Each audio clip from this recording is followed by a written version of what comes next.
आज की इस क्लास में हम कूलाम के नियम पर आधारित कुछ न्यूमेरिकल्स करेंगे। एकदम बेसिक न्यूमेरिकल से आज शुरू करेंगे। तो आप देखिए न्यूमेरिकल 1।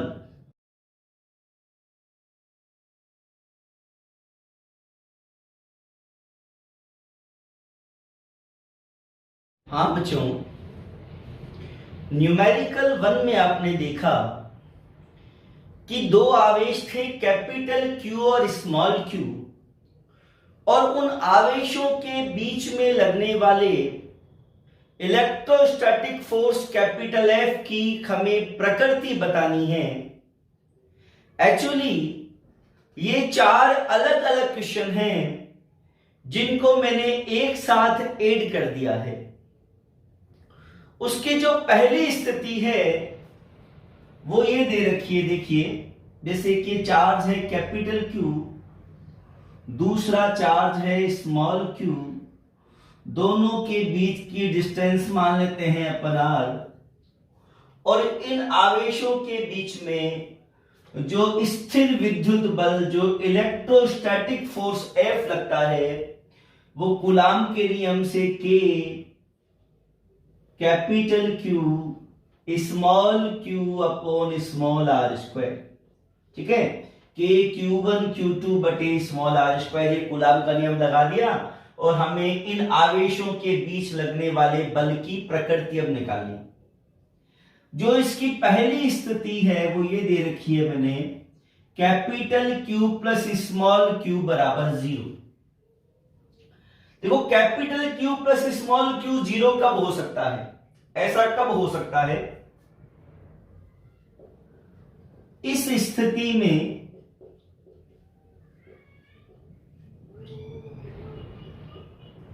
दोनों आवेशों का परिमाण समान होगा,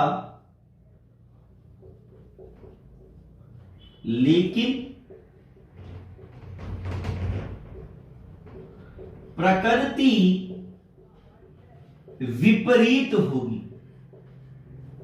ये जो दोनों चार्ज हैं, इन दोनों का मैग्नीट्यूड सेम होगा, लेकिन एक पॉजिटिव होगा और दूसरा नेगेटिव होगा। जैसा ऐसा हो सकता है कि कैपिटल क्यू है प्लस का 2 कूलम, तो स्मॉल क्यू माइनस का 2 कूलम, तो प्लस 2 और माइनस 2 को जोड़ा तो कितना आ गया? 0।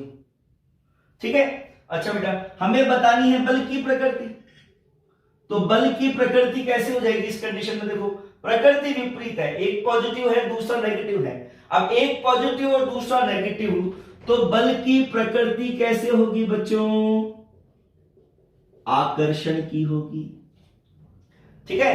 तो स्थिति नंबर ए में दोनों आवेशों के बीच आकर्षण बल कार्य करेगा। इसी की स्थिति बी, देखो स्थिति बी में ये दे रखा है capital Q into small Q बराबर 0। दोनों आवेशों को गुणा करने पर 0 आ रहा है। ऐसा कब हो सकता है? कब हो सकता है ऐसा? इस स्थिति में किसी एक या दोनों आवेशों का मान शून्य होगा। या तो इनमें से कोई भी एक 0 है, या तो कैपिटल क्यू 0 है या स्मॉल क्यू 0 है ना, या ये दोनों ही 0 है। ठीक है। या तो ये 0 है, या फिर केवल ये 0 है, या ये दोनों ही 0 है ना। तो 0 को Q से गुणा किया तो 0, कैपिटल Q को 0 से गुणा किया तो 0, और 0 को 0 से गुणा किया तो भी 0। और यहां अगर मैं बेटा कैपिटल Q स्मॉल q के बी की जगह 0 लगा दूं, capital Q into small q 0 लगा दूं, तो बल की प्रकृति क्या आ जाएगी? 0। बल का मान कितना आ जाएगा? 0।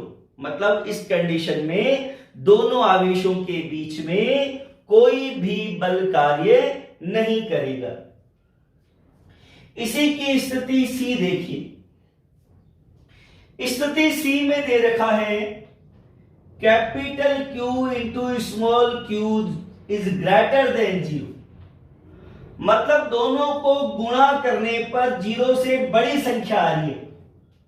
ठीक है, कैपिटल Q स्मॉल q दोनों को गुणा करने पर 0 से बड़ी संख्या आ रही है। ऐसा कब हो सकता है बेटा? इस स्थिति में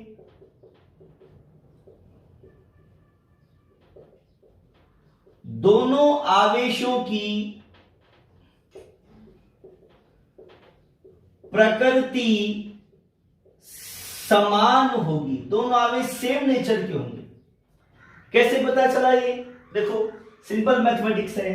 कैपिटल Q स्मॉल q को गुणा करने पर, कैपिटल Q स्मॉल q को गुणा करने पर 0 से बड़ी संख्या आ रही है। 0 से बड़ी मतलब पॉजिटिव संख्या आ रही है ना? 0 से बड़ी मतलब पॉजिटिव संख्या आ रही है। अब पॉजिटिव संख्या कब आ सकती है बेटा? जब ये दोनों पॉजिटिव हो, है ना? तो ये भी प्लस और प्लस को गुणा करते हैं तो भी क्या आता है? प्लस, है ना? या ये भी माइनस, तो माइनस माइनस को गुणा करते हैं तो भी क्या आता है? प्लस। मतलब या तो दोनों आवेश प्लस के होंगे या ये दोनों आवेश किसके होंगे? माइनस के होंगे। दोनों प्लस के दोनों माइनस के मतलब दोनों की प्रकृति क्या होगी? समान होगी। और प्रकृति समान होगी बच्चों, तो बल की प्रकृति कैसे होगी? प्रतिकर्षण की होगी। ठीक है, अब इसका डी में क्या दे रखा है? Capital Q small q less than 0। Capital Q small q को गुणा किया तो 0 से छोटी संख्या आई। 0 से छोटी मतलब नेगेटिव संख्या आई। ठीक है, ऐसा कब हो सकता है बच्चों? जब दोनों आवेशों की प्रकृति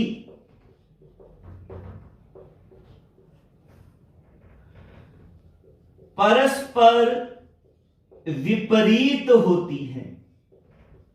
ठीक है, मतलब एक आवेश पॉजिटिव होता है, दूसरा आवेश नेगेटिव होता है। देखो बेटा सुनो, कैपिटल Q को स्मॉल q को गुणा करने पर 0 से छोटी संख्या, 0 से छोटी मतलब नेगेटिव संख्या आनी चाहिए।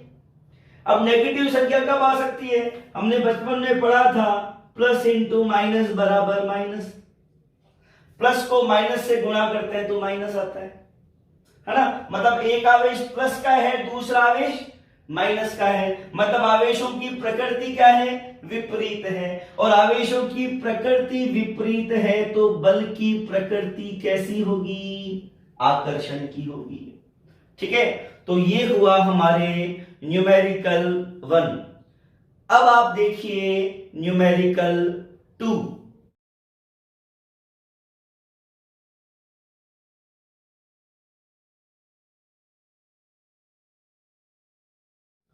हाँ बच्चों, न्यूमेरिकल 2 में ये दिया हुआ है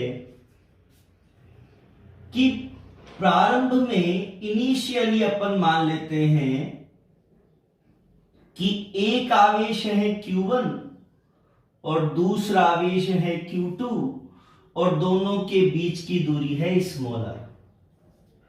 और इन आवेशों के बीच में जो इलेक्ट्रोस्टैटिक फोर्स लग रहा है वो कूलाम के नियम से F is equal to k Q1 Q2 upon R square.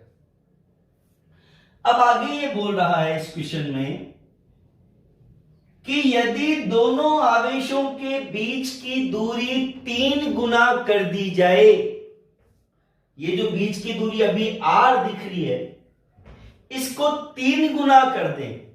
3 गुना करने का मतलब बच्चों बीच की दूरी 3R कर दें, तो ये जो इलेक्ट्रोस्टैटिक फोर्स F है ना, इसके मान पर क्या प्रभाव पड़ेगा? देखो बेटा, बीच की दूरी में 3R कर देता हूं। जैसे ये आवेश Q1, ये आवेश Q2 और बीच की दूरी R के बदले मैंने 3 गुना बढ़ा दी, 3 टाइम्स डिस्टेंस को इंक्रीज कर दिया, 3R कर दी। अब मान लो ये जो बल F था वो F की जगह हो गया F डैश, ठीक है। अब कूलाम का नियम लगाते हैं। देखो K पहला आवेश Q1, दूसरा आवेश Q2, बीच की दूरी कितनी बेटा 3r, है ना, तो बीच की दूरी का होल स्क्वायर कर दिया। क्या आ गया बच्चों, K Q1 Q2 upon 9r square, ठीक है।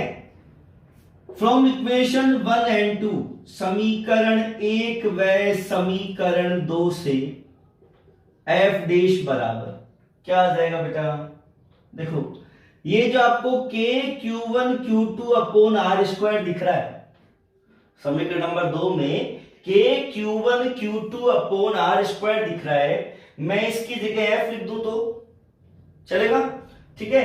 तो F dash is equal to F upon 9, मतलब दोनों आवेशों के बीच में जो इलेक्ट्रोस्टैटिक फोर्स लग रहा था ना वो 9 टाइम्स कम हो जाएगा, पहले से 1/9 गुना हो जाएगा, या पहले की तुलना में 9 गुना कम बल अब कार्य करेगा, क्योंकि बीच की दूरी बढ़ती है तो बल घटता है, ठीक है।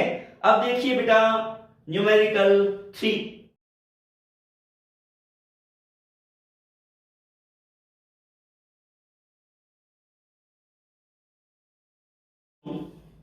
न्यूमेरिकल 3 में आपको दो चार्ज दिए हुए हैं, 2 माइक्रो कूलाम और -3 माइक्रो कूलाम के, तो मैंने इनको कूलाम में चेंज कर लिया। 2 माइक्रो कूलाम को लिख दिया है 2 गुणा 10 की घात -6 कूलाम, और -3 माइक्रो कूलाम को -3 गुणा 10 की घात -6 कूलाम, ठीक है। और बीच की दूरी r दी हुई है 30 सेंटीमीटर, इसको मैंने मीटर में चेंज कर लिया है, 100 का भाग देके 3 गुणा 10 की घात -1 मीटर। और दोनों आवेश कहां रखे हैं बच्चों, निर्वात में, और निर्वात में हमें पता है K का मान होता है 9 × 10⁻⁹ newton into metre square upon coulomb square. देखो न्यूमेरिकल करने के पहले एक चीज ध्यान दें, सारी चीजें एक ही यूनिट सिस्टम में होनी चाहिए।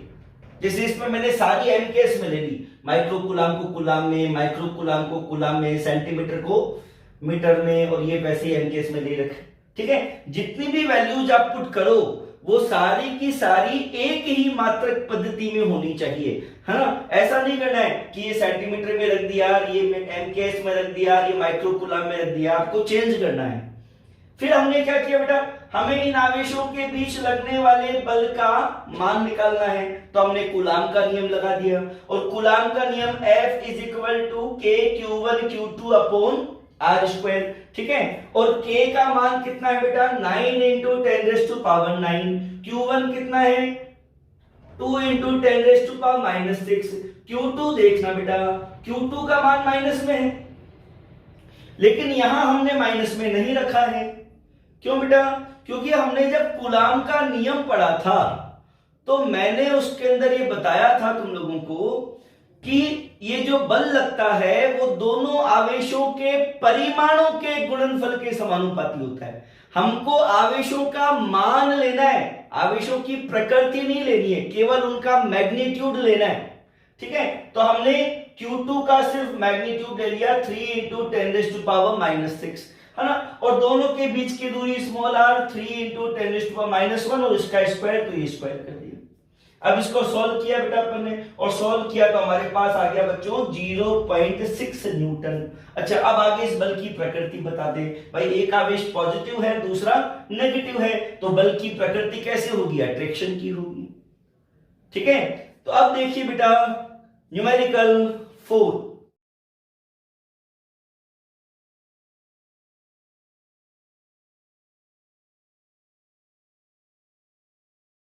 आपने देखा अभी न्यूमेरिकल 4, इस न्यूमेरिकल में दे रखा है बच्चों कि दो समान परिमाण के धनायन है, धनायन मतलब धनावेश है, कि दो धनावेश है, Q1 भी Q है, Q2 भी Q है।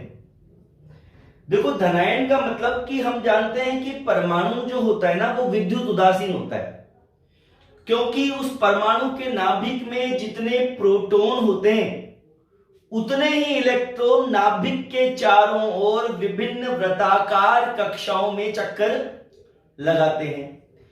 अब इस परमाणु को धनायन बनाया है, तो परमाणु धनायन कब बनता है?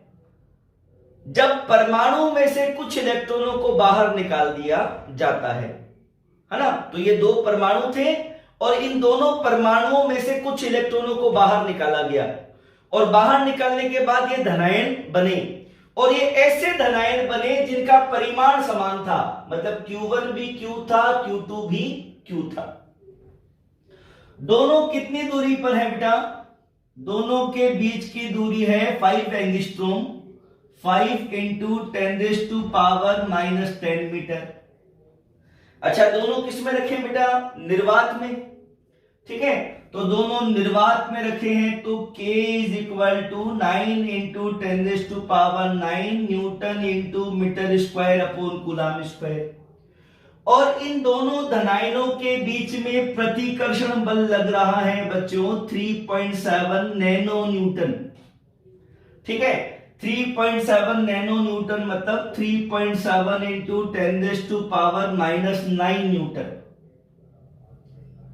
सबसे पहले हम इसमें लगाएंगे कूलम्ब्स लॉ।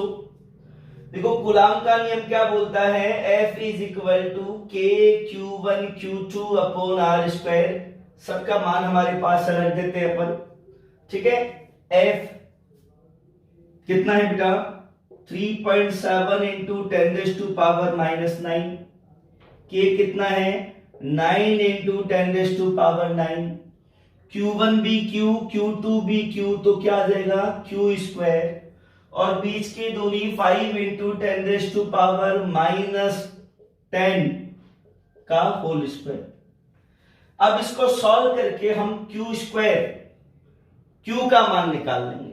ठीक है, इसको सॉल्व करेंगे तो Q का जो मान आएगा ना बेटा, इसको सॉल्व करने पर वो आएगा बच्चों अपने 3.2 इंटू 10⁻⁻19 कूलम। इसको सॉल्व करेंगे पूरा तो Q का मान ये आ जाएगा। अब इस क्वेश्चन में बताना क्या है? इसमें ये नहीं बताना Q का मान कितना है, इसमें यह बताना है, जैसे मैंने शुरुआत में बोला कि परमाणु को धनायन बनाया, तो परमाणु को धनायन बनाया तो उनमें से इलेक्ट्रॉन निकाले। तो कितने इलेक्ट्रॉन हमने बाहर निकाले, वो इलेक्ट्रॉनों की संख्या बतानी है कि उन परमाणुओं को धनायन बनाने के लिए उन परमाणुओं में से कितने इलेक्ट्रॉन निकाले गए हैं। अब याद हो तो यार, इलेक्ट्रॉनों की संख्या ये हमको मिलती है क्वांटाइजेशन ऑफ चार्ज, आवेश के क्वांटीकरण से, है ना। तो आवेश के क्वांटीकरण वाला फॉर्मूला लगा देते हैं। क्या होता है बेटा? Q is equal to N, ये N इलेक्ट्रॉनों की संख्या ही होती है। ठीक है, तो यहां से N is equal to Q by E, और Q का मान कितना बच्चों? 3.2 इंटू 10⁻⁻19 और E का मान 1.6 इंटू 10⁻⁻19। ठीक है, ये कूलम कूलम से कूलम कट गया और N का मान कितना आ गया बच्चों? 2। मतलब इन दोनों परमाणुओं में से कितने कितने इलेक्ट्रॉन निकाले गए हैं? 2-2 इलेक्ट्रॉन हर परमाणु में से हमने निकाले हैं। ठीक है, कुछ क्वेश्चन का लेवल अब धीरे धीरे इंक्रीज होगा। आप देखिए न्यूमेरिकल 5।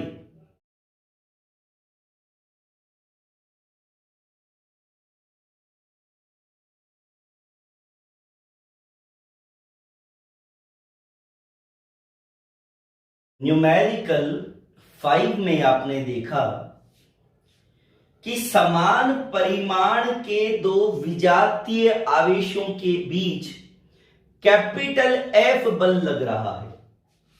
दो समान परिमाण के विजातीय आवेश हैं, जैसे ये दो आवेश हैं, एक आवेश Q1 और दूसरा आवेश Q2, दोनों के बीच की डिस्टेंस मान लीजिए R।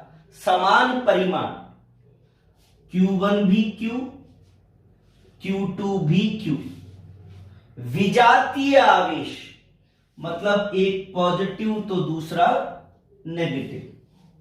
ठीक है, एक प्लस और दूसरा माइनस, तो दोनों के बीच में आकर्षण बल लगेगा, और वो आकर्षण बल क्वेश्चन में दिया हुआ है कि F लग रहा है।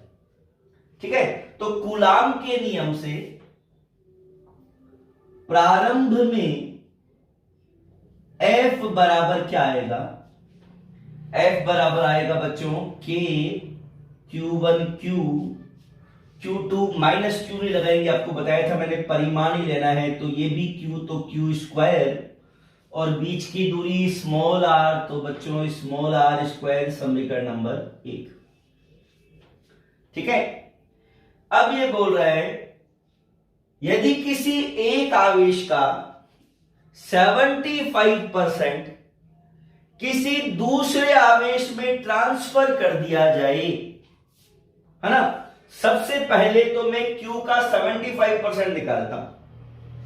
ये जो आवेश Q है ना, इसका 75% कितना होगा बच्चों? 3Q/4। परसेंटेज निकालना आता होगा, वैसे निकालें आप। Q का 75% कितना होगा? 3Q/4। तो यहां से 75% यहां ट्रांसफर करना है, मतलब इसमें से तो 3Q/4 घटाना है और इसमें 3Q/4 ऐड करना है। तो बाद में देखो सिचुएशन कैसी बनती है।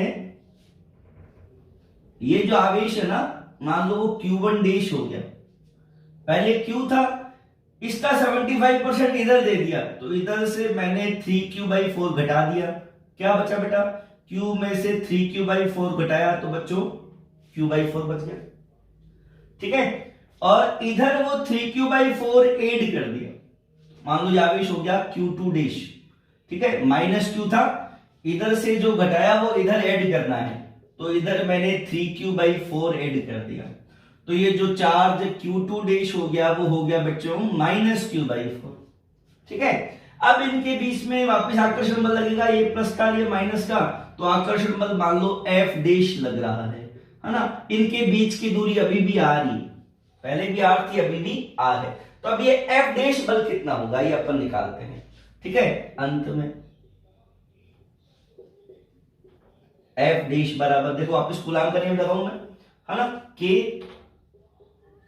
Q1 Q2, तो Q1 की जगह Q1 डैश, और Q1 डैश का मान कितना है? Q/4। दूसरा भी बेटा माइनस लगाएंगे नहीं, Q/4, और बीच की दूरी स्मॉल r स्क्वायर। क्या आ जाएगा बच्चों? F डैश बराबर KQ square upon 16r square, है ना। 4 और 4 16 गुणा। अब ये जो आपको दिख रहा है KQ square upon R square, समीकरण 1 व समीकरण 2 से ये जो अपने को KQ square upon R square दिख रहा है, इसकी जगह मैं F लिख दूं, चलेगा ना। तो F dash is equal to F/16, ये आंसर आ गया। ठीक है, मतलब पहले जो बल लग रहा था उससे 16 टाइम लेसर बल अब लगेगा।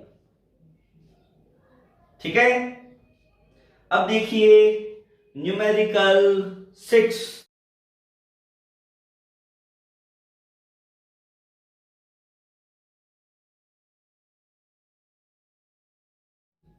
ये जो न्यूमेरिकल 6 है वो एक कंसेप्ट वाला न्यूमेरिकल है, बिल्कुल सिंपल सा न्यूमेरिकल है।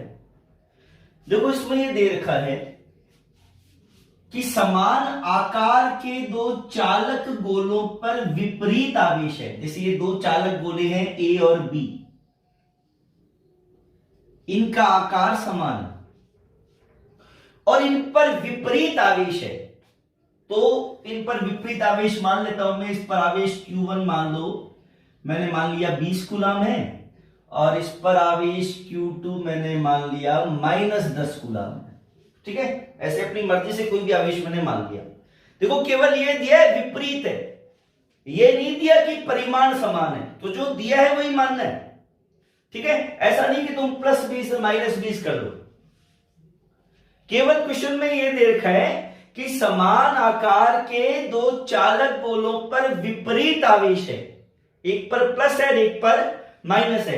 तो मैंने दो चालक गोले ले लिए समान आकार के, एक पर प्लस का आवेश ले लिया और एक पर माइनस का आवेश ले लिया, है ना। और मान लो इनके बीच की दूरी r है, तो अब एक पर प्लस है, एक पर माइनस है, तो हमें पता है कौन सा बल लगेगा दोनों के बीच में, आकर्षण। ठीक है, तो इन दोनों के बीच में प्रारंभ में जो बल F लग रहा है, उस F की प्रकृति कैसी है, अट्रैक्शन की है। ठीक है, इसके बाद ये बोल रहा है कि अब इन दोनों चालक गोलों को एक दूसरे के संपर्क में लाया जाता है, संपर्क में लाकर वापस अलग अलग कर दिया जाता है, उतनी ही दूरी पर रख दिया जाता है। ठीक है, तो मैं इन दोनों गोलों को संपर्क में लाता हूं, ये चालक गोला A और इसके संपर्क में लाया मैं चालक गोला B। अब आपको बेटा याद हो तो देखो यहां पर आवेश कितना हो जाएगा, दोनों एक निकाय बन गए हैं। ठीक है, तो इन दोनों का कुल आवेश कितना हो गया बच्चों, Q1 प्लस Q2, तो 20 और माइनस 10 कितना हो गया, 10 कूलम। अच्छा, मैंने एक बार तुमको मेथड्स ऑफ चार्जिंग बताया था, आवेशन की विधियां, और आवेशन की विधियों में जो तीसरी विधि थी चालन द्वारा, बाय कंडक्शन, उसमें मैंने बताया था तुमको कि अगर दोनों चालकों का रूप और आकार समान हो, तो जब दोनों को अलग अलग करेंगे ना, तो दोनों पर आवेश भी बराबर बराबर होगा। ठीक है, याद है ये? नहीं याद हो तो आप उस लेक्चर को देखें वापस से, मेथड्स ऑफ चार्जिंग और आवेशन की तीसरी विधि चालन विधि। उसमें मैंने बताया था कि एक आवेशित चालक को और एक निरावेशित चालक को संपर्क में लेकर आएंगे, तो क्या होगा, थोड़ी देर बाद वो निरावेशित चालक भी आवेशित हो जाएगा, है ना। और अगर उन दोनों चालकों का रूप और आकार समान होगा, तो जब दोनों को अलग अलग करेंगे तो कुल आवेश आधा आधा, जैसे एक पर आवेश Q1 है, दूसरे पर आवेश Q2 है, वहां एग्जांपल दिया था मैंने कि एक पर आवेश Q1 है, दूसरे पर आवेश Q2 है, और दोनों को संपर्क में लाया और संपर्क में लाके अलग अलग कर दिया, तो कुल आवेश कितना हुआ, Q1 प्लस Q2, और ये आधा आधा डिवाइड हो जाएगा, मतलब हर एक गोले पर कितना आवेश होगा, Q1 plus Q2 by 2, Q1 plus Q2 by 2। ठीक है, तो यहां भी यही लगाया बेटा मैंने, ये गोला A, ये गोला B। अब दोनों को अपन ने क्या कर दिया, अलग अलग कर दिया, अलग अलग कर दिया, A को भी अलग कर दिया और B को भी अलग कर दिया, अलग कर दिया, तो ये जो कुल आवेश है ना, वो आधा आधा डिवाइड हो गया। कुल आवेश कितना है, 10 कूलम, ये आधा आधा डिवाइड हो जाएगा। ठीक है, इस पर आवेश हो गया Q1 डैश मान लो 5 कूलम, और इस पर आवेश Q2 डैश 5 कूलम, और दोनों को वापस R दूरी पर रख दिया। ठीक है, अब देखो बेटा इन दोनों के बीच बल की प्रकृति कैसी होगी। अब ये दोनों आवेश समान प्रकृति के हैं, यहां एक प्लस का था एक माइनस का था, लेकिन जब दोनों का रूप और आकार समान होता है तो कुल आवेश आधा आधा डिवाइड हो जाता है। तो मैंने कुल आवेश 10 कूलम को आधा आधा डिवाइड कर दिया, 5 इस पे 5 इस पे। अब दोनों पर आवेश का मान भी समान है, दोनों पर आवेश की प्रकृति भी समान है। हमें मान से मतलब नहीं है, हमें देखना आवेश की प्रकृति समान है, और आवेश की प्रकृति समान है मतलब अब इन दोनों के बीच में बेटा प्रतिकर्षण बल F डैश काम करेगा। ठीक है, ये जो बल F डैश लगेगा, इस बल की प्रकृति कैसे होगी, प्रतिकर्षण की। प्रारंभ में आकर्षण बल लग रहा था, अब इन दोनों के बीच में कौन सा बल लगेगा बच्चों, प्रतिकर्षण बल। देखिए न्यूमेरिकल 7,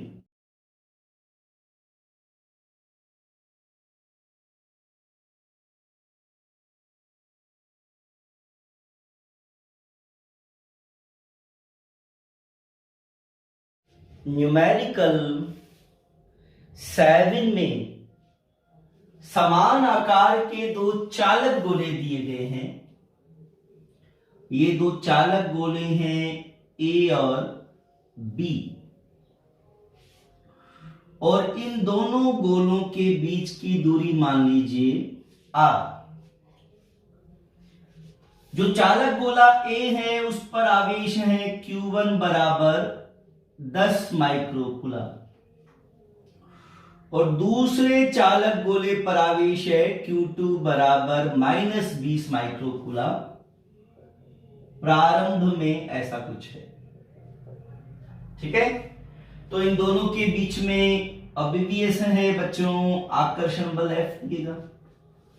ठीक है, और कूलाम के नियम से अगर मैं आकर्षण बल निकालूं तो F का मान कूलाम के नियम से F बराबर K, देखो इसमें रेशियो निकालना है अपने को, है ना। तो K का वैल्यू ये माइक्रो कूलाम को कूलाम में चेंज नहीं करोगे तो भी चल जाएगा।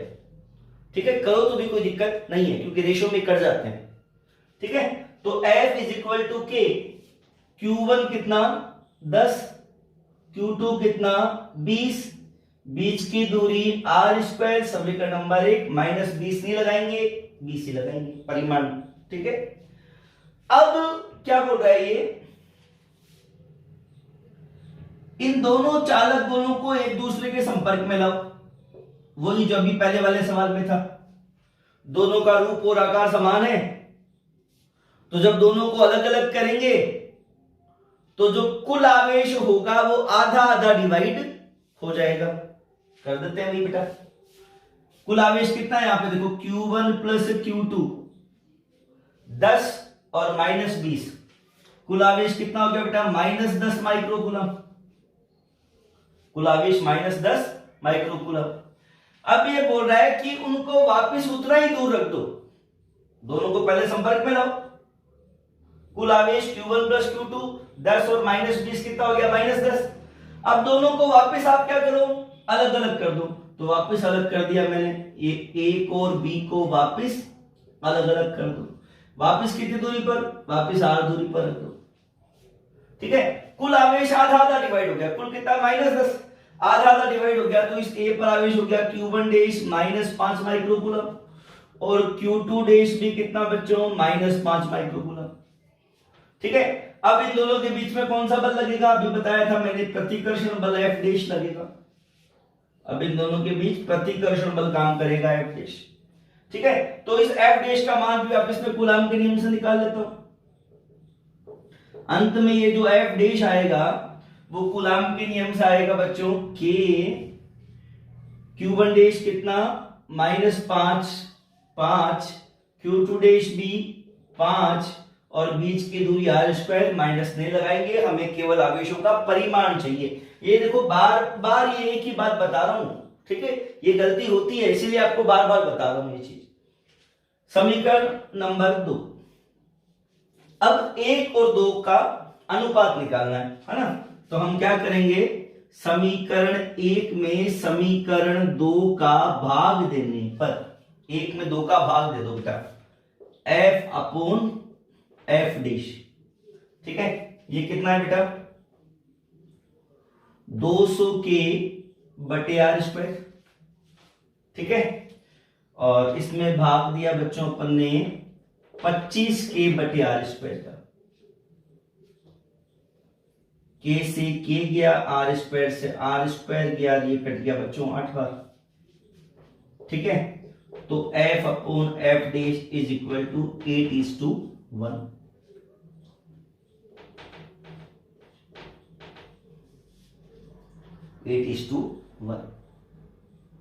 ठीक है, ये आपके आंसर। अब देखिए बेटा अगला क्वेश्चन।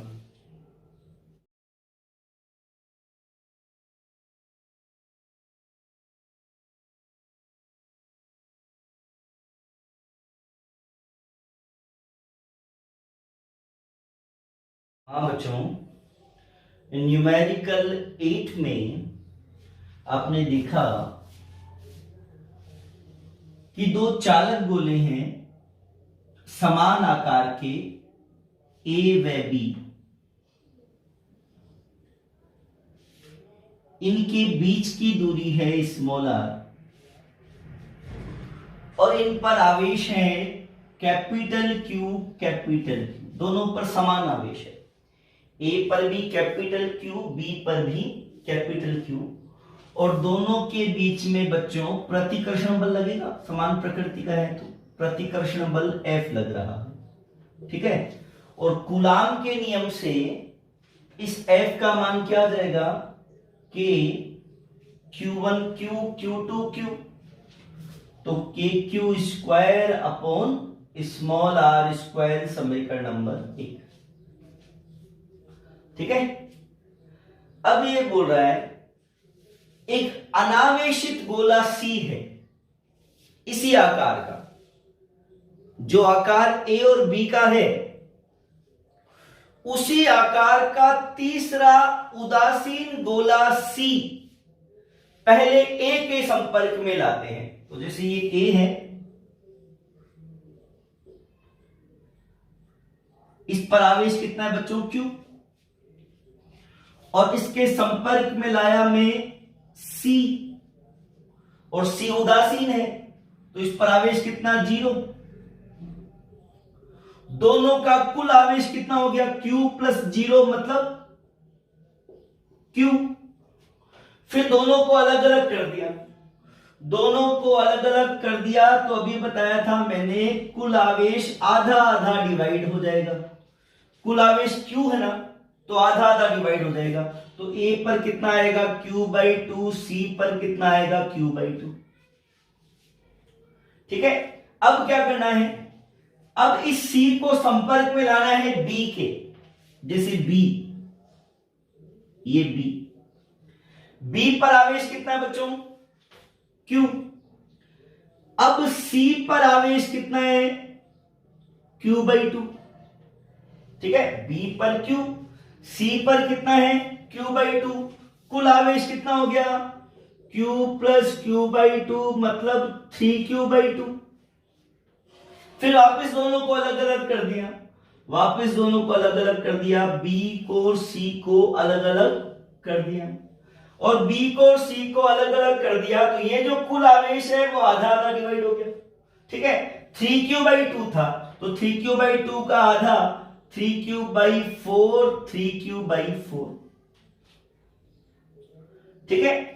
अब A और B को वापस उतनी ही दूरी पर रख दिया जाए, अब A और B को वापस उतनी ही दूरी पर रख दिया जाए तो उनके बीच नवीन प्रतिकर्षण बल कितना होगा, है ना, या पहले जो बल F लग रहा था और अब जो बल F डैश लगेगा उन दोनों का अनुपात कितना होगा, ये अपने को क्वेश्चन में बताना है। ठीक है, देखो कैसे करते हैं। अब मैं इसी में कर लेता हूं। A पर अब आवेश कितना हो गया बच्चों Q/2, A पर Q/2, B पर कितना हो गया 3Q/4। उतनी ही दूरी पर रख दो, पहले भी दूरी R थी, रख भी दूरी R, लेकिन अब बल मान लो F डैश हो गया, अब बल F डैश हो गया तो इस F डैश का मान कितना आएगा। ठीक है, अंत में जो बल F डैश आएगा वो कूलाम के नियम से K, ये Q/2, ये 3Q/4 और R², बीच की दूरी R², K Q1 Q2 upon R²। ठीक है, या F डैश बराबर क्या आ जाएगा बेटा, F डैश बराबर आ गया कि 3KQ स्क्वायर अपॉन 8R²। ठीक है, फिर वही समीकरण 1 व 2 से, समीकरण 1 व समीकरण 2 से ये जो KQ स्क्वायर अपॉन R² हमको दिख रहा है इसकी जगह मैं F लगा सकता हूं। ठीक है, तो हमारे पास आएगा F डैश बराबर 3F/8, या तो ऐसा लिख दो। ठीक है, या फिर आप ऐसा भी कर सकते हो F डैश अपॉन F बराबर 3/8, कहीं भी छोड़ देना, बहुत अच्छा न्यूमेरिकल हो गया। ठीक है, अब देखें आप न्यूमेरिकल 9।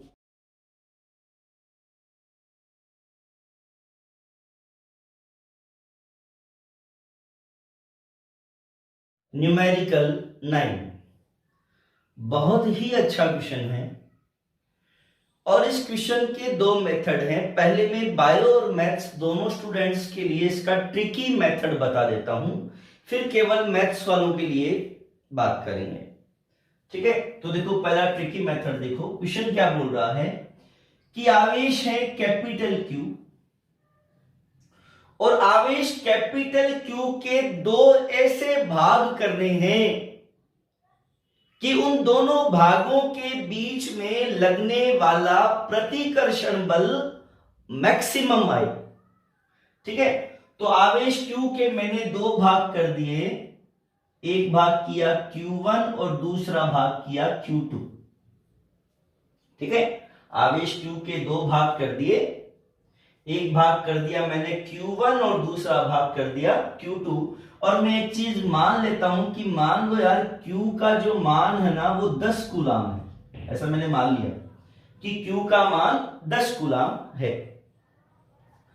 अब ये जो दो भाग किए मैंने, एक भाग Q1 किया, दूसरा भाग Q2 किया, उनको मैंने R दूरी पर रख दिया और इनके बीच में प्रतिकर्षण बल लग रहा है बच्चों F, और कूलाम के नियम से इस F का मान आ जाएगा K Q1 Q2 upon R²। ठीक है, अब आवेश Q के दो भाग किए तो क्या क्या पॉसिबिलिटी हो सकती है वो एक एक करके अपन चेक करते हैं। अपन ये मानते हैं कि माना Q1 का जो मान है ना वो 1 कूलाम है। Q1 कितना है? 1 कूलाम। तो फिर Q2 कितना हो जाएगा बेटा? 9 कूलाम, है ना, 1 और 9 10, Q2 9 कूलाम। अतः F कितना हो जाएगा? फिर F बराबर, इसकी जगह में 1 रखूंगा, इसकी जगह में 9 रखूंगा, तो 9K अपॉन R²। ठीक है, अच्छा ऐसा हो सकता है कि Q1 2 कूलाम हो तो Q2 8 कूलाम होगा, तो F क्या आ जाएगा बेटा? F आ जाएगा, इसकी जगह 2 रखा, इसकी जगह 8 रखा, तो 16K अपॉन R²। ठीक है, ऐसा हो सकता है कि Q1 3 कूलाम हो तो Q2 7 कूलाम होगा, और Q2 7 कूलाम होगा तो F बराबर आ जाएगा, इसकी जगह 3 रखा, इसकी जगह 7 रखा, तो 21K अपॉन R²। अच्छा बेटा, ऐसा भी हो सकता है कि Q1 4 कूलाम हो और Q2 6 कूलाम हो, तो F बराबर क्या आ जाएगा बच्चों? 24K upon R²। और ऐसा हो सकता है कि Q1 5 कूलाम हो और Q2 भी 5 कूलाम हो, तो F बराबर क्या आ जाएगा? F बराबर आ जाएगा 25K अपॉन R²। फिर ऐसा भी हो सकता है कि Q1 6 कूलाम हो और 4 कूलाम हो, मतलब वापिस ऊपर वाली बातें वापिस शुरू हो जाएगी, तो उनको अपन नहीं लिखते हैं। ठीक है, कि 6 4 7 3 8 2 9 1, वापिस वही बातें आ गई, तो वो अपन नहीं लिखेंगे। अब आप ये देखो बेटा, इनमें मैक्सिमम कौन सा है? ये वाला है मैक्सिमम। तो मैक्सिमम बल कब काम करा? प्रतिकर्षण बल का मान अधिकतम कब हुआ? जब हमने 10 कूलाम के दो बराबर टुकड़े किए, 5 कूलाम और 5 कूलाम। ठीक है, तो अपन ऐसा लिख सकते हैं कि अधिकतम प्रतिकर्षण बल के लिए, अधिकतम प्रतिकर्षण बल के लिए ये जो Q1 और Q2 है वो Q/2, मतलब जो कुल आवेश था ना वो आधा आधा हो जाना चाहिए, उसके दो बराबर बराबर टुकड़े करने पड़ेंगे अपने को। आवेश के दो टुकड़े करेंगे, दोनों बराबर बराबर करेंगे, जैसे 10 कूलाम के दो टुकड़े 5 5, और Q के दो बराबर टुकड़े Q/2 Q/2। ठीक है, ये आपके हो जाएगा आंसर। ये बायो और मैथ सबके लिए। ठीक है, अब एक इसका जो ऑथेंटिक वे है मैथमेटिक्स वालों के लिए वो मैं आपको बताता हूं, क्योंकि ये जो 12th है, 12th में आप अवकलन और समाकलन, डिफरेंशिएशन और इंटीग्रेशन आप लोग पढ़ेंगे, और उसके अंदर आपके एक एक्सरसाइज आएगी एप्लीकेशंस ऑफ डिफरेंशिएशन, अवकलन के अनुप्रयोग। और अवकलन का एक अनुप्रयोग होता है बच्चों मैक्सिमा एंड मिनिमा, उच्चिष्ट तथा निम्निष्ठ। इस क्वेश्चन में उस मैक्सिमा एंड मिनिमा का यूज होगा, तो मैं आपको थोड़ा सा पहले वो मैक्सिमा और मिनिमा समझाता हूं। देखो बेटा,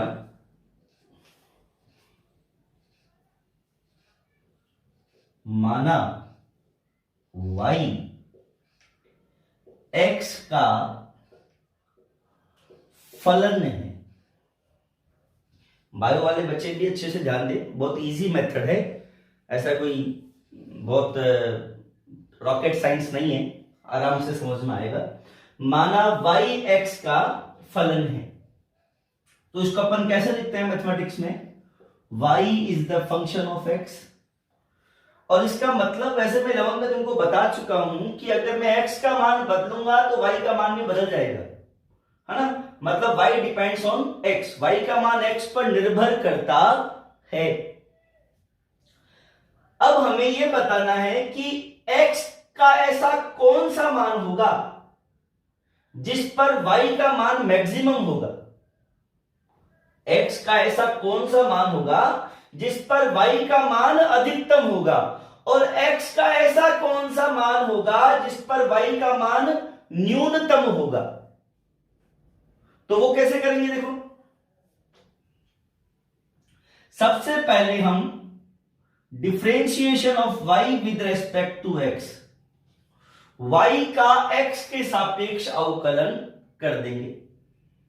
ठीक है, ये जो y है, फलन y है, इसका हमने x के सापेक्ष अवकलन कर दिया, differentiation of y with respect to x। अवकलन करके उसको जीरो के इक्वल कर देंगे, अवकलन किया और उसको बराबर कर दिया जीरो के, तो यहां पर आपकी एक इक्वेशन सी बन जाएगी, एक इक्वेशन जैसा कुछ बन जाएगा। और उस इक्वेशन को हमने सॉल्व किया, और सॉल्व करने पर मानो आया x is equal to a। उस इक्वेशन को सॉल्व किया और सॉल्व करने पर x का जो वैल्यू आया वो आया a, x is equal to a। फिर क्या करेंगे, एक बार और अवकलन करेंगे। ठीक है, इसका एक बार और अवकलन किया, d square y over d x square, अवकलन कर दिया। अवकलन करने के बाद में हम क्या करेंगे,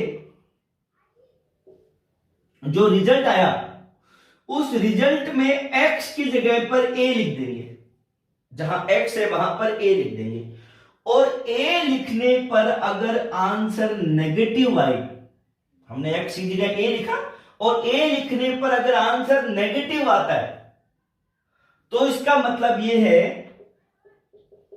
कि x बराबर a पर y का जो मान होगा वो अधिकतम होगा। अगर नेगेटिव आए तो क्या होगा, अधिकतम होगा। और x की जगह a लिखने पर अगर ये पॉजिटिव आ जाता है बेटा, तो इसका मतलब होगा x बराबर a पर y का मान न्यूनतम होगा। ठीक है, x बराबर a पर y मैक्सिमम है, और अगर पॉजिटिव आ जाए तो x बराबर a पर y का मान क्या है, मिनिमम है। इसी कंसेप्ट का यूज मैं इस क्वेश्चन में अभी करूंगा, अच्छे से आप लोग देखिए। हाँ बच्चों देखिए, माना आवेश कैपिटल Q के दो भाग Q1 is equal to Q व Q2 is equal to Q minus Q है। ठीक है, आवेश Q था, इसके दो भाग कर दिए मैंने, पहला भाग स्मॉल q किया तो दूसरा भाग q माइनस q। आप देखो इन दोनों को ऐड करो वापस, स्मॉल q माइनस q, तो q से q कट जाएगा, वापस q आ जाएगा। आवेश q के दो भाग हैं। अब इन दोनों भागों को मैंने बच्चों r दूरी पर रख दिया, ये r दूरी है, यहां पहला भाग रखा है q1 is equal to q, और यहां दूसरा भाग रखा है q2 is equal to q minus q। ठीक है, अब इन दोनों के बीच में बच्चों प्रतिकर्षण बल लग रहा है F। इन दोनों के बीच में प्रतिकर्षण बल लग रहा है F। ठीक है, तो इस F का मान क्या आएगा? कूलाम के नियम से अगर मैं F का मान निकालूं, कूलाम के नियम से F बराबर K Q1 Q2 upon R square. ठीक है, और अगर मैंने Q1 Q2 का मान लिखा बेटा, तो Q1 का मान स्मॉल q, ये Q minus Q upon R square, और अगर मैं इसको अंदर मल्टीप्लाई कर दूं बेटा, तो ये K बटे R स्क्वायर, और ये capital Q small q minus Q square, इसको दे दिया मैंने समीकरण नंबर 1। ठीक है, Q1 Q2 का मान लिख दिया, इसको अंदर मल्टीप्लाई कर दिया। अब आप इस इक्वेशन से ध्यान से देखें तो आपको पता चलेगा, स्पष्ट है कि ये जो बल है, फोर्स है, is the function of small q। मतलब अगर मैंने स्मॉल q का मान चेंज किया, देखो अगर मैं इस स्मॉल q का मान चेंज करता हूं, जैसे अभी मैंने वो ट्रिकी मेथड में किया था, है ना, Q1 का मान चेंज किया था मैंने 1 कूलाम, तो 9 कूलाम, फिर 2 कूलाम, तो 8 कूलाम। ठीक है, तो अगर मैं Q1 का मान बदलूंगा, Q1 मतलब मैं Q का मान बदलूंगा, तो Q2 बदलेगा, और Q1 Q2 बदलेगा तो F बदलेगा, है ना। मतलब F is the function of Q। अगर मैं स्मॉल q का मान चेंज करता हूं तो F का मान बदलता है। वहां क्या था अभी अपने, y is the function of x, y is the function of x, यहां क्या है, f is the function of q। यहां पे हमने क्या किया था बेटा, d d x of differentiation of y with respect to x। यहां मैं क्या करूंगा, differentiation of f with respect to q। मैं इस f का q के सापेक्ष अवकलन कर देता हूं। अब अवकलन करना आपको आना चाहिए। ये देखो बेटा, ये k बटे आर स्क्वायर कांस्टेंट है, ये बाहर आ जाएगा अवकलन करेंगे तो। ठीक है, और कैपिटल Q स्मॉल q का अवकलन क्या हो गया, कैपिटल Q, और q स्क्वायर का अवकलन हो गया बच्चों 2q। इसका q और इसका क्या हो गया 2q। अच्छा, फिर क्या करते हैं, अवकलन करने के बाद जो आता है उसको 0 के बराबर कर देते हैं, तो अपन इसको भी 0 के बराबर कर देंगे। अब इसको सॉल्व करते हैं अपन, और सॉल्व करके किसका मान निकालते हैं, x का। यहां x की जगह क्या है, q, है ना। अपन इसको सॉल्व करेंगे, किसका मान निकालेंगे, q का। तो सॉल्व करो बेटा, देखो सॉल्व करते हैं इसको मैं ऐसा लिख दूं बेटा, q माइनस 2q बराबर 0। ये इधर गया तो 0 हो गया। ठीक है, q माइनस 2q बराबर 0, या 2q बराबर q, या स्मॉल q बराबर q बाई 2, स्मॉल q बराबर q बाई 2, है ना। अब हमको स्मॉल q का मान तो मिल गया। अब ये भी चेक कर लेते हैं साथ में कि मैक्सिमा है या मिनिमा है। तो उसके लिए मैंने क्या बताया था, एक बार और अवकलन करो, एक बार और अवकलन करो। तो एक बार और अवकलन कर लेते हैं। ठीक है, तो एक बार और अवकलन किया तो D square f upon d q square. ठीक है, ये जो आया ना, इसका एक बार और अवकलन किया तो देखो k बटे आर स्क्वायर कॉन्स्टेंट है ये, और ये कांस्टेंट है, कैपिटल Q का कितना हो गया 0, और 2Q का क्या हो गया बेटा -2। तो क्या है बेटा, d square f upon d q square करने पर आ गया -2k upon r square, -2k upon r square. कुल मिला के बेटा नेगेटिव संख्या है, माइनस में आया, मैंने रखा नहीं है, बिना रखे बिना ही माइनस में आ गया।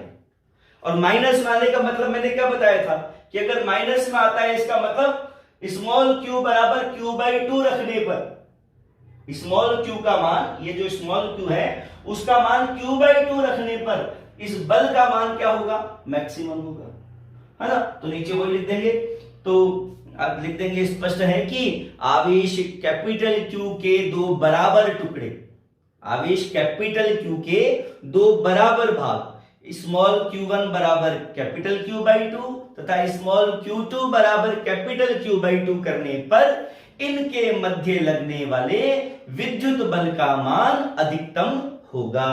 समझ आ गया होगा। ठीक है, नहीं आया है तो एक दो बार और इसको देखें। आपको बार बार जितनी बार देखोगे ना बेटा उतना ज्यादा कंसेप्ट क्लियर होगा, उतना ज्यादा फिजिक्स शार्प होगी आपके।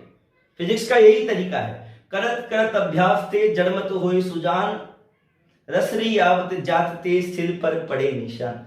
जितना प्रैक्टिस करोगे फिजिक्स उतनी ज्यादा शार्प होगी। ठीक है, अब देखो आप न्यूमेरिकल 10।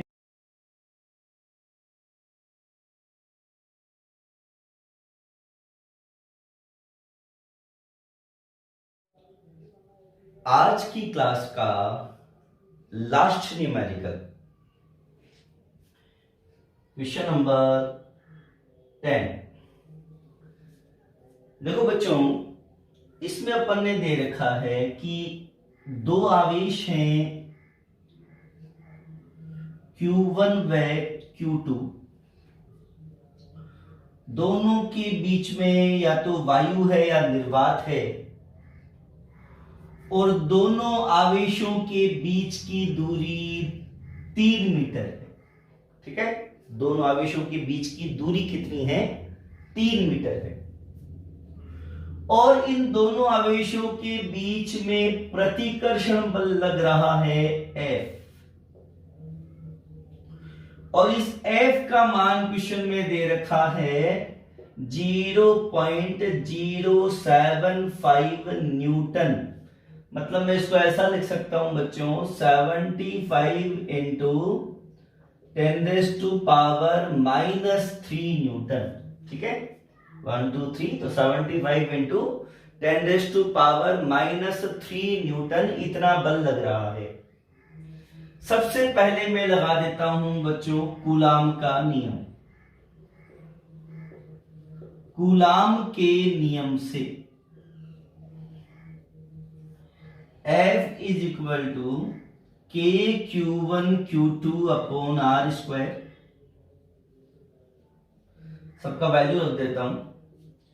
F की जगह 75 इंटू 10⁻³ वायु में हमको पता है K कितना होता है, 9 गुणा 10⁹9। Q1 Q2 को Q1 Q2 ही रहने दो, और बीच की दूरी 3 का स्क्वायर 9 हो जाएगा, तो 9 से 9 कट जाएगा। ठीक है, क्या आ जाएगा बच्चों? Q1 Q2 बराबर 75 इंटू 10⁻³ और अपॉन 10⁹9। ठीक है, तो क्या आ गया फिर? Q1 Q2 बराबर 75 इंटू 10⁻12, 9 10⁹9 ऊपर गया तो 10⁻⁻9, और -9 और -3 -12। ठीक है, अच्छा बेटा Q1 Q2 देखो आवेश है ना, आवेश का मात्रक क्या होता है? कूलाम। आवेश का मात्रक कूलाम, तो ये भी कूलाम और ये भी कूलाम, तो ये हो गया बच्चों कूलाम स्क्वायर। कूलाम स्क्वायर, और 10⁻⁻12 को Q1 Q2 बराबर 75, देखो 10⁻⁻6 का मतलब माइक्रो होता है। 10⁻⁻6 मतलब माइक्रो, तो 10⁻⁻12 क्या हो गया? माइक्रो स्क्वायर, है ना, तो इसको लिख दिया माइक्रो स्क्वायर कूलाम स्क्वायर। 10⁻⁻12 को माइक्रो स्क्वायर कूलाम स्क्वायर, या ऐसे करते बेटा Q1 Q2 का multiplication 75 micro coulomb square. Micro coulomb square समीकरण नंबर 2। इसके अलावा एक इंफॉर्मेशन और सवाल में हमको दे रखी है कि दोनों आवेशों का जो योग है ना वो है 20 माइक्रो कूलाम। ये भी हमको क्वेश्चन में गिवन है। हमें बताना क्या है इस क्वेश्चन में? हमें बताना है Q1 Q2 का अलग अलग मान कितना होगा, Q1 का मान कितना होगा, Q2 का मान कितना होगा, ये हमें इस क्वेश्चन में बताना है। देखो बेटा कैसे करेंगे।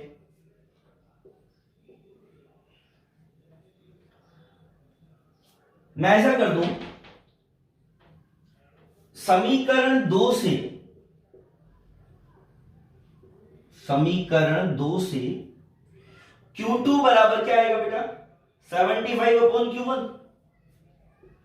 Q2 बराबर 75/Q1। समीकरण 3 में रखने पर समीकरण 2 से मैंने Q2 का मान निकाला, वो आया 75/Q1 और वो मैंने यहां रख दिया।